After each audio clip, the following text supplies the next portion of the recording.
Shalom, peuple de Dieu, que Dieu vous bénisse partout où vous êtes. Que la grâce de Dieu nous protège encore au moment que nous voulons partager ce petit temps, ces quelques minutes, 25 à 26 minutes dans la présence de Dieu. Quelques minutes qui nous fait du bien.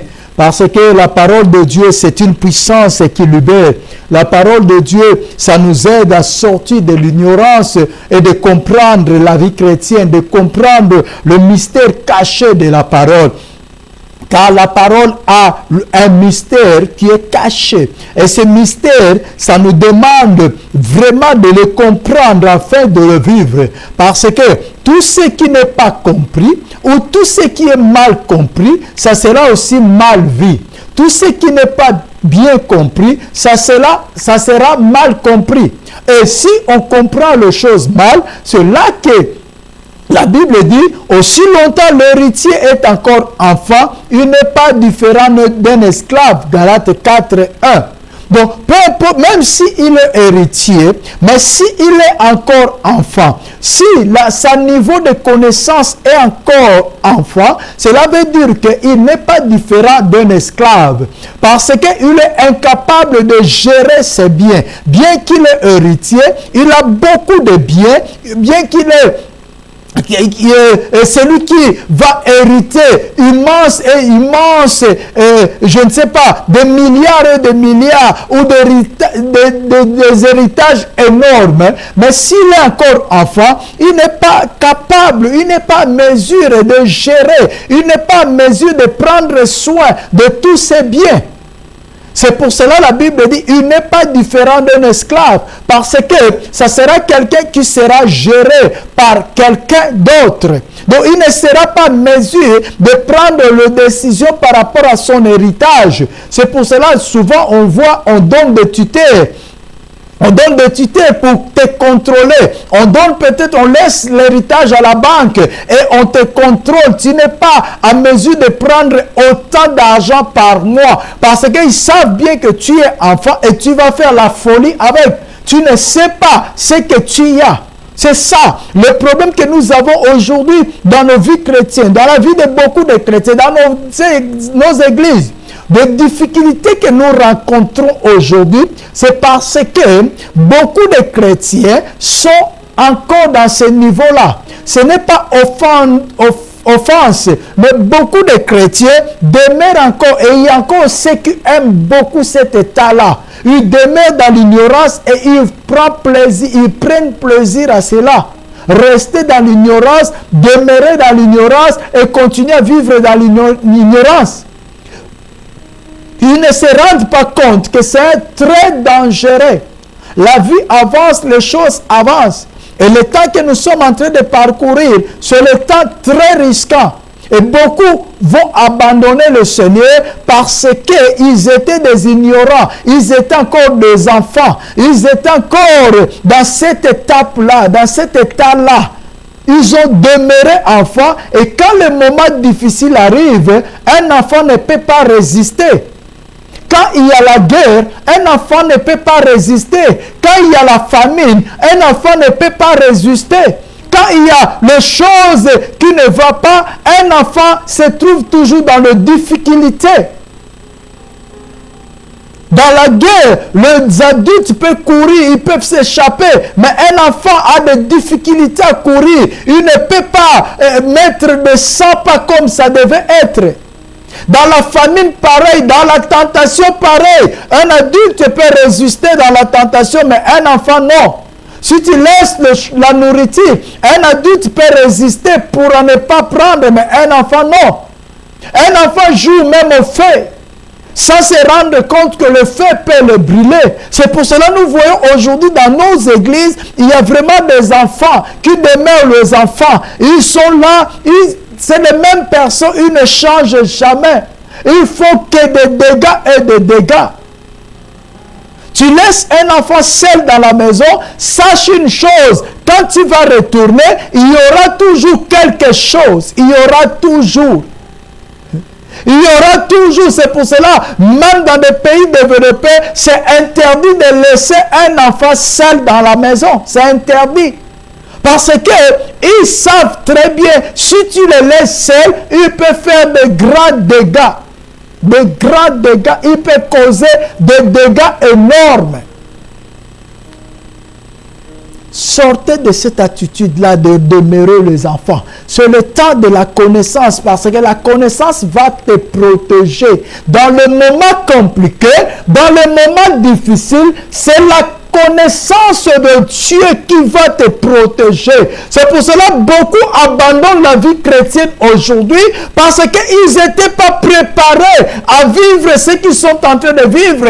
Il y a ceux qui ont été mal enseignés. Ils avaient pensé le fait de croire au Seigneur Jésus-Christ, la manne va tomber du ciel. Le temps de la manne est déjà révolu, bien-aimé. C'est à cause du désert que Dieu a envoyé la manne, que Dieu faisait descendre la manne. C'était parce que dans cet endroit-là, ils étaient de passage et ils n'avaient plus la nourriture. La nourriture était finie. C'est pour cela que Dieu est tellement merveilleux, il a accordé la manne. Et il y a beaucoup d'enfants de Dieu aujourd'hui, quand ils ont crié, ils étaient mal enseignés. On les a dit, avec le Seigneur, tout descendra du ciel. La vie sera merveille. Il n'y aura pas de difficultés, il n'y aura pas de maladies, il n'y aura pas de complications.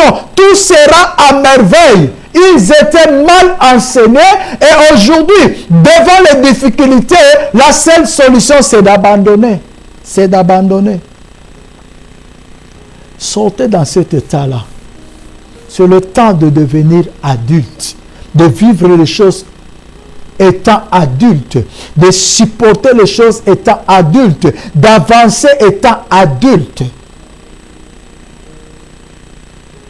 de voir étant adulte.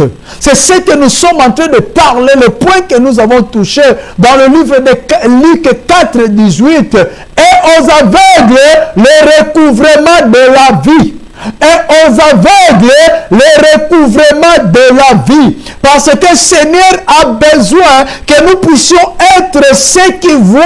Et je parle plus de la vision spirituelle. Parce que tout commence d'abord par le spirituel. Si le spirituel est aveugle, le physique sera encore pire. Si le spirituel ne comprend rien, le physique sera compliqué.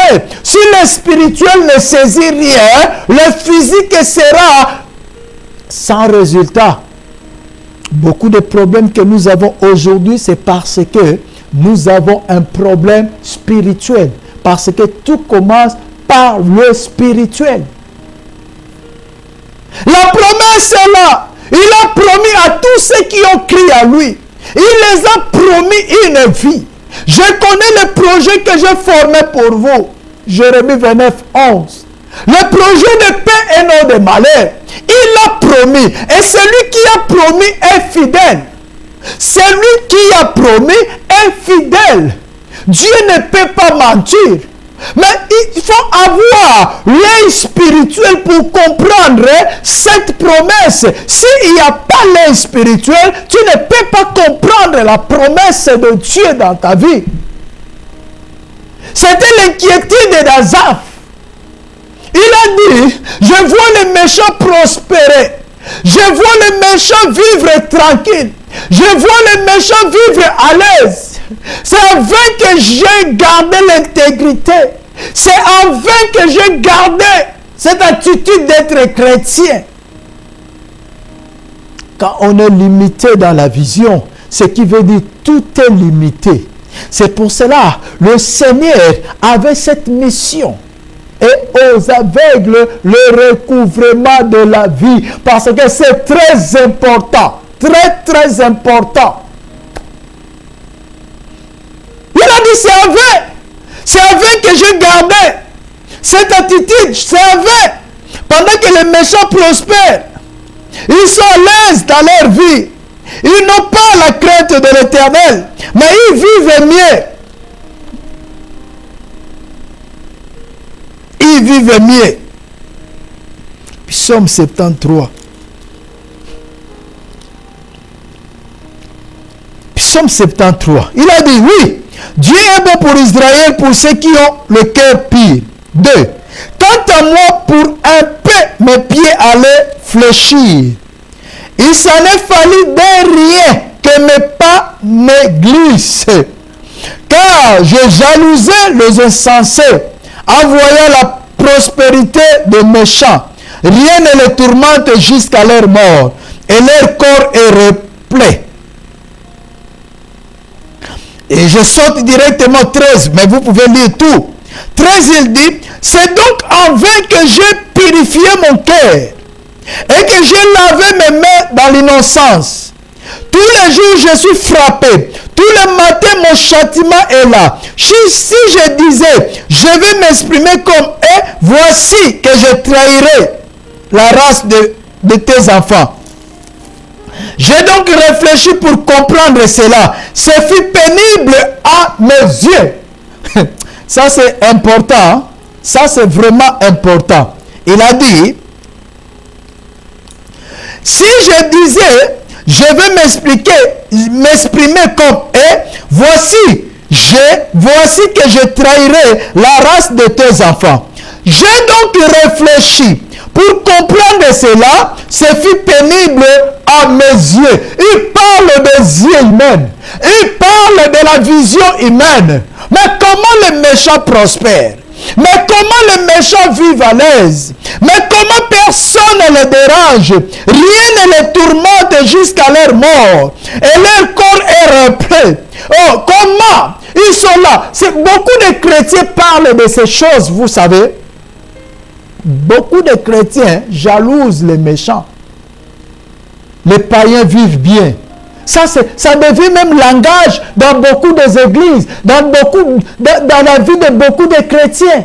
Les païens vivent bien, ils sont là, ils ne vont pas dans les églises, ils sont là tranquilles dans leur vie. Mais nous allons dans les églises, il y a des problèmes et des problèmes, il y a des complications, il y a des maladies. Beaucoup de chrétiens parlent de ces choses, ce n'est pas seulement Asaph. Beaucoup parlent de cela. J'ai donc réfléchi, 16. Pour comprendre cela, ce fut pénible à mes yeux. Parce qu'il voyait les choses avec les yeux physiques, avec les yeux humains. Il voyait selon lui que les méchants prospéraient. 17. Jusqu'à ce que j'arrive au sanctuaire de Dieu. Alors j'ai compris le sort final des méchants. Jusqu'à ce que j'arrive dans les profondeurs de Dieu. Jusqu'à ce que mes yeux soient ouverts. Les yeux spirituels soient ouverts. Quand tu as les yeux spirituels ouverts, c'est là que tu peux comprendre tant de choses que tu ne comprends pas aujourd'hui. Voilà la raison pour laquelle le Seigneur avait cette mission d'ouvrir les yeux des aveugles. Et les yeux que nous parlons, c'est les yeux spirituels. 18. Oui, tu les places sur des voies glissantes. Tu les précipites dans la tourmente. Comment en un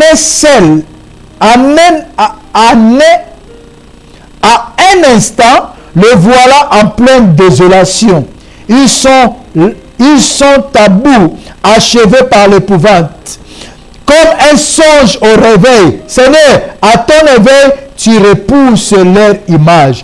Lorsque mon cœur s'est glissé et que je ne me sentais percé dans le rein, j'étais stupide et sans connaissance. 22. 21, il dit, lorsque mon cœur s'est glissé et que je me sentais percé dans le rein, 22, j'étais stupide et sans connaissance. Avec toi, j'étais comme les bêtes. Sans connaissance. Nous sommes des hommes animaux. Et Asaph a dit, avec toi, j'étais comme les bêtes, j'étais comme rien, sans connaissance, je ne pouvais pas comprendre ces choses. Je voyais que le méchant prospérait. Ça, quand on est aveugle spirituel, c'est ce que nous voyons. Nous envisageons même de devenir païens. Nous envisageons même de retourner dans le monde parce que on est tellement aveugle, on pense que les païens vivent mieux que le chrétien. Pour un rien, Asaph allait tomber. Mais aujourd'hui, beaucoup de chrétiens, nous tombons dans ce piège parce que nous sommes des aveugles spirituellement. Cependant, je suis toujours avec toi, 23. Tu m'as saisi la main droite, tu me conduis par ton conseil, puis tu me recevras dans la gloire.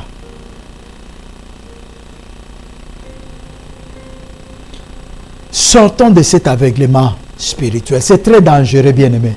C'est vraiment dangereux. Beaucoup de chrétiens, nous tombons dans ce piège. Quand on ne voit pas spirituellement, quand nos yeux sont fermés spirituellement, nous risquons beaucoup. Nous risquons énormément. Énormément. Dieu peut placer une bénédiction devant toi, mais si ton spirituel ne voit rien, si tu es aveugle spirituellement, tu ne peux pas comprendre cela. C'est pour cela que nous voyons aujourd'hui, les gens abandonnent même les églises, comme si ils sont en train d'abandonner le péché. Ils changent des églises chaque semaine, chaque mois. Il peut être aujourd'hui ici, et demain il quitte. Il ne sait pas là où il y a sa bénédiction. Des gens abandonnent des mariages aujourd'hui comme on ne peut pas imaginer parce que ils voient ce qui est frappant et ils voient ce qui est avec les yeux. Ils ne voient pas ce qui est caché. Oh, toutes choses, je répète cette phrase, tout commence par le spirituel. Si le spirituel est pourri, même si dans le physique tu vois encore quelque chose de bon, mais sache que le spirituel affecte toujours le physique. Et ce n'est pas vice-versa. Le physique n'affecte pas le spirituel, mais c'est le spirituel qui affecte le physique. Si le spirituel est en forme, même si le physique est en déforme, vouloir ou pas, le spirituel va affecter le physique, va changer le physique, va amener le physique à vivre ce qui est spirituel. Mais si le spirituel ne fonctionne pas, peu importe le physique, même si physiquement tu es riche, même si physiquement tu es je ne sais pas comment, tu es en bonne santé, mais si le spirituel ne fonctionne pas bien, si le spirituel est malade, vouloir ou pas, le physique sera aussi malade. Aujourd'hui que je te parle, commence à désirer les choses spirituelles. Prie que le Seigneur t'ouvre les yeux spirituels, de voir ta vie spirituelle, parce que la promesse est là. Nous avons la promesse, mais cette promesse est d'abord spirituelle. La promesse que nous avons, ce n'est pas d'abord physique.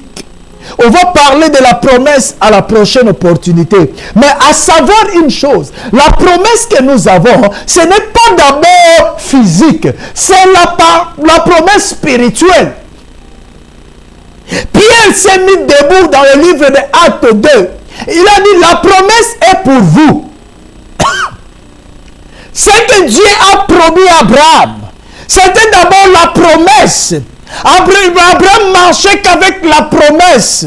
Mais la promesse était là. Donc les choses commencent d'abord par la promesse. Or la promesse c'est spirituel. La promesse n'est pas physique. La promesse n'est pas charnelle. La promesse est d'abord spirituelle. Ça commence d'abord par le spirituel. Quand on te promet quelque chose, parlons physiquement ou humainement parlant. Si je te dis, je passerai et je te donnerai une maison, mais c'est d'abord une promesse. Je ne t'ai pas donné une maison. Je dis, je te donnerai une maison. Donc, c'est d'abord quelque chose qui n'existe pas. c'est d'abord quelque chose qui est invisible. Jusqu'à ce que je viendrai pour réaliser cela. Et Pierre a dit, la promesse est pour vous. La promesse est là. Dieu ne ment jamais. Tout ce qu'il a promis, il ne ment jamais. Il a dit ceci lui-même. J'ai déjà parlé de ça, je le répète. Dans le livre de Jérémie 29, 11, je connais le projet que j'ai formé sur vous. Ce projet, ce n'est pas seulement pour le peuple israélite, mais c'est pour quiconque croit. Tous ceux qui croient à lui, ils ont cette promesse, ils ont ce projet. Mais c'est d'abord spirituel. Les choses sont d'abord spirituelles, après que ça doit devenir physique. Et pour comprendre les choses spirituelles, nous avons besoin d'avoir les yeux spirituels ouverts. Sinon, nous allons tomber dans ce piège. Gloire à Dieu, qu'Asaph n'avait pas tombé. Mais il a bien dit, quant à moi, pour un peu, mes pieds allaient fléchir. Mais combien aujourd'hui, combien sont tombés dans ce piège? Combien? Si tu me suis et tu parlais de ça, que les païens sont mieux, les païens vivent dans la paix, répands-toi, répands-toi.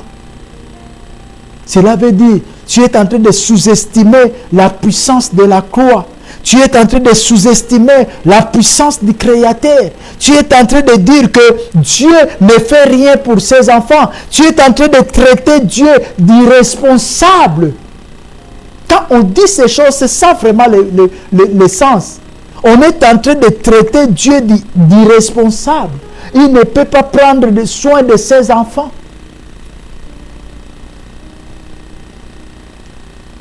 C'est le temps de sortir de l'aveuglement spirituel. Cette attitude est en train de tuer beaucoup de vies.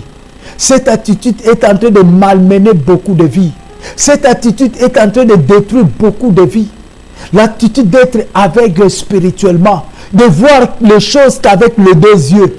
Tout ce que tu vois avec les deux yeux, ça a commencé d'abord spirituel. Pour que tu vois les ténèbres que tu vois aujourd'hui, pour que tu vois le blocage que tu vois aujourd'hui, pour que tu vives, le blocage que tu vis aujourd'hui, ça a commencé d'abord le spirituel. Tout le freinage que tu vis aujourd'hui, ça a commencé d'abord spirituel. Et pendant ce temps, tu dormais. C'est ce que la femme avait dit au roi Salomon. Pendant que moi je dormais, cette femme a fait l'échange. Il a pris mon enfant qui était vivant et elle l'a mis dans ses seins. Et il a pris son enfant qui était mort, l'a posé dans mes seins. C'était pendant qu'elle dormait. Ce n'était pas pendant qu'elle était réveillée. Mais c'est pendant qu'elle dormait. Tout ce que tu vois aujourd'hui, c'est pendant que tu dormais.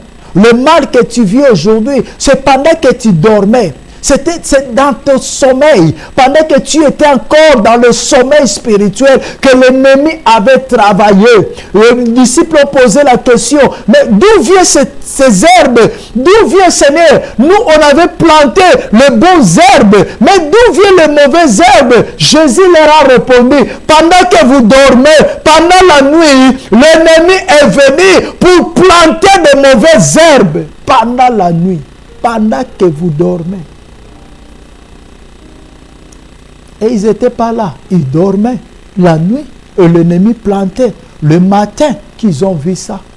Tout ce que nous vivons, ça commence d'abord spirituel. C'est pour cela nous avons besoin d'être des gens qui voient spirituellement, les yeux ouverts.